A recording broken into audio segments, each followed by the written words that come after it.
Hello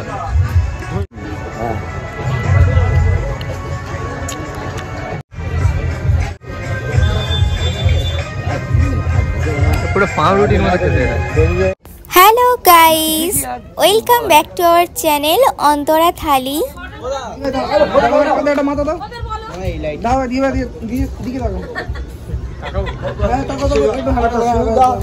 আজকে একটা বিয়ে বাড়ির খাওয়া দাওয়া নিয়ে হাজির হয়ে গেলাম। তো এসেই মাত্র শুভ্র খাচ্ছে কফি আর চিকেন পকোড়া, মারাও খাচ্ছে। তো এই যে মা, বাবা, টুবলু আর শুভ্র এখানে দাঁড়িয়ে আছে। মারা আগেও খেয়ে নিয়েছিল, তারপর একটু খেলো, আর আমি খাই না বলে আমি খেলাম ফুচকা।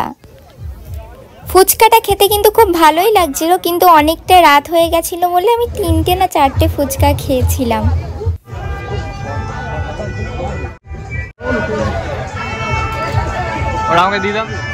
এবার চলে এলাম মেন খাবার খেতে। এই যে প্লেটটা এবার মুছতে শুরু করে দিয়েছি।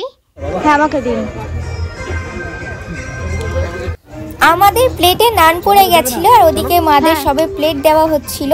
আমি আর শুভ্রই নিয়েছিলাম শুধুমাত্র নান আর চানা মশলা। আমাদের টেবিলে আমরা 4 জন বসেছিলাম, আমি, শুভ্র, বাবা আর আঙ্কেল। আন্টি আর মামান্তি অন্য জায়গায় বসেছিল, মা আর টুবলুও অন্য জায়গায় বসেছিল। আর আজকে না প্রচণ্ড বৃষ্টি হয়েছিল, সেই কারণে এই জায়গাটা পুরো কাদাতে একাকার হয়ে গেছিলো। তো ওরা খুব কষ্ট করে সব কিছু নাকি ম্যানেজমেন্ট করেছে, মানে সব কিছু গুছিয়েছে।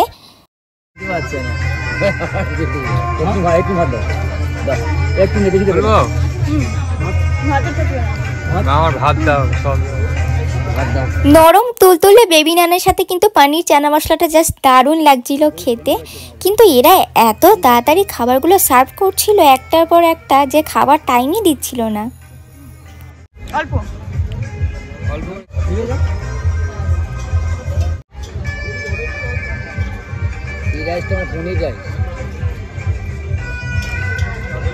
পেটি রেখে দেবেন।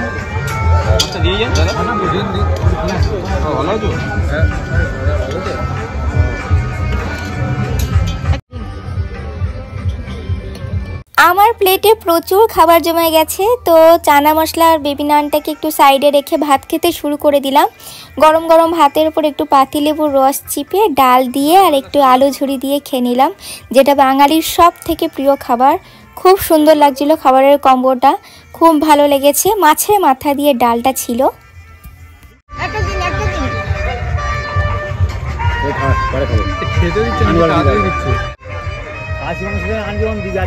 মাছ খাওয়া স্টার্ট করতে পারলাম না, কিন্তু চিংড়ির মালাইকারি চলে আসলো। প্রথমে নেব না করছিলাম, কিন্তু তারপর একটা নিয়েই নিলাম। খুব ভালো। আমি একটা পেটির মাছ চেয়েছিলাম, তো আমাকে খুঁজে খুঁজে একটা পেটির মাছই দিয়েছে। মাছটা পুরো চর্বিতে ভরা ছিল। মাছটা খুব সুন্দর খেতে হয়েছিল, ক্যাপসিকাম দিয়ে কাতলা মাছের কালিয়া।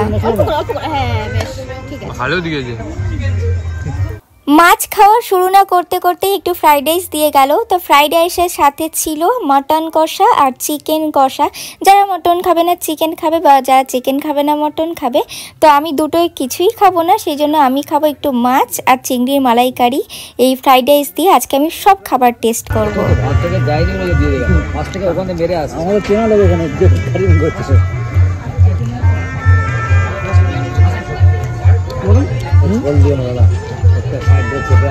জল দিব না, একটু হাত পা থেকে দাও, হাত পা দিও না। মাংস খাওয়া বড়, মাংস খাওয়া এদিকে দাও, এদিকে মাংস দিকে দাও। তুমি যা দিলে আমি খেতে পারবো। হ্যাঁ খাওয়া নেই না বলে দেবে, আমি না বলছি। চিকেন খাবেন? চিকেন কেউ পাতা দেবে না।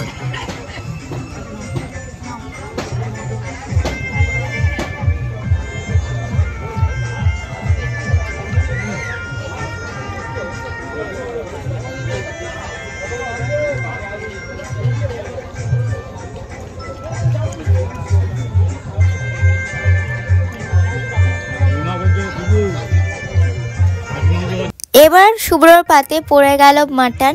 চিকেনও ছিল, যেহেতু মাটন ছিল সেই জন্য ওরা আর চিকেন নিল না। তো আমি আর কি বলবো, ওর মুখে এক্সপ্রেশন দেখেই বুঝতে পারছো, কারণ আমি তো খাই না। তো ওর বেশ ভালোই লেগেছে। হ্যাঁ, প্রত্যেকটা রান্নাই খুব সুন্দর, খুব ভালো হয়েছে। শুভ্রর পিছনে ওইদিকে টুবলু আর মা বসেছিল। তো আমাদের এদিকে তো সব খাবার দাবার দেওয়া হয়ে গেছে, মাটন পড়ে গেছে, এবার চাটনি পাঁপড় দই মিষ্টি, দই বলছি, মিষ্টি দেওয়া বাকি ছিল। আর ওদের এখনো পর্যন্ত মাংসই পড়েনি, ওদের কিন্তু ধীরে সুস্থে বেশ আস্তে আস্তেই দিচ্ছিল খাবারগুলো। এটা হাড় পুরোটাই খাও, যতটা খাবে খাও।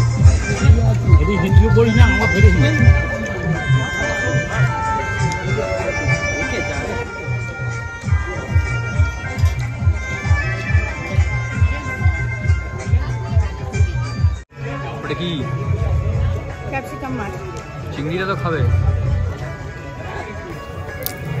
শুভ্রদের প্লেটে যেহেতু মাটন পড়ে গেছিলো, এবার আমি একটু ধীরে সুস্থে এই যে ফ্রাইড রাইস দিয়ে একটু মাছ আর চিংড়ি খাবো বলে ওয়েট করেছিলাম। শুভ্র ততক্ষণ একটু মাটনটা খেয়ে নিল, ওর তো খুব ভালো লেগেছে মাটন দিয়ে ভাত। ও আর ফ্রাইড রাইস নেয়নি, ও ফ্রাইড রাইস নেয়নি, চিংড়িও নেয়নি, আমি চিংড়িটা খেলাম, চিংড়িটাও আমার খুব ভালো লেগেছে। ও একটু মাছ, ডাল আর একটু ওই নানটা খেয়েছিল।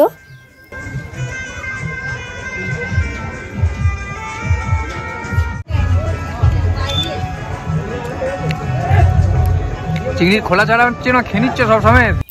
চিংড়ির খোসাটা ছাড়িয়ে চিংড়িটা খেয়েছি। এগুলো তো বড় বড় চিংড়ি, খোসা না ছাড়ালে খাওয়া যায়? এমনিতে খেলেও শরীর খারাপ করবে। তো বেশ ভালো লেগেছিল চিংড়িটা আমার। ভাত নেবে না?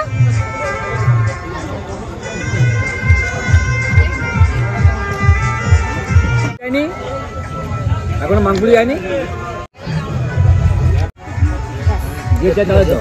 প্লেটটা পরিষ্কার করে খেয়ে নিলাম। এবার চলে আসলো চাটনি। চাটনির মধ্যে কুলের মতো কিছু একটা আঁটি আমার মুখে পড়লো, কিন্তু বুঝতেই পারলাম না ওটা কি ছিল।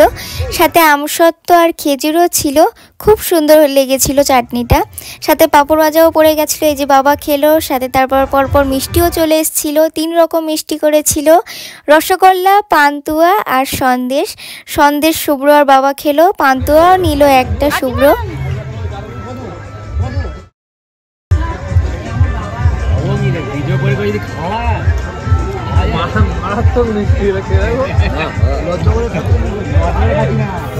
তারপর আঙ্কেল ক্যাম্পাটা পুরোটাই খেয়ে নিল, আমরা আর ওখানে খাইনি, আমরা নিয়ে চলে এসেছিলাম, বাড়িতে এনে খেয়েছি।